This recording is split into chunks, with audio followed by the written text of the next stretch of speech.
হয় যেহেতু আপনাকে চাই আছে লখিমপুৰ এনি নিউজ আসাম মোৰ সতীৰ্থই এই ভিডিঅ'টো প্ৰস্তুত কৰিছিল আৰু ৰাজ্যৰ বিভিন্ন ঠাইৰ এতিয়া কেৱল বানৰ কবলত হয় এজাক বৰষুণৰ পাছতে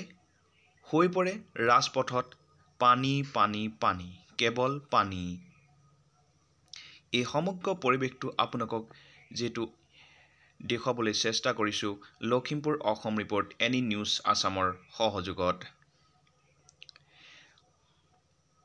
এজাক বৰষুণৰ পাছতে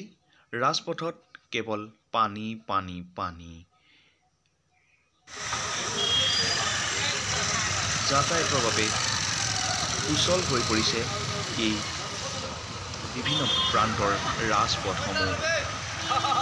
লখিমপুৰ জিলাৰ ৰঙানদী সমষ্টিৰ লালুক একাডেমী উচ্চ মাধ্যমিক বিদ্যালয় পথযোৱা এনে দুৰৱস্থা লালুক একাডেমী উচ্চ মাধ্যমিক বিদ্যালয়ৰ যোৱা পথযোৱা এনে দুৰৱস্থা কিয় হৈছে আপোনালোকক জনাব বিচাৰিছোঁ কাষেই দোকান পোহাৰ থকাৰ বাবে পানী কেনিও ওলাই যাব নোৱাৰাৰ ফলত এনেদৰে বানপানীৰ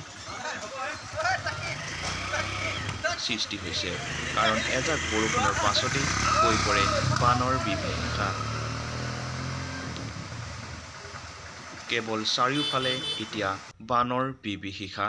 হৈ পৰিছে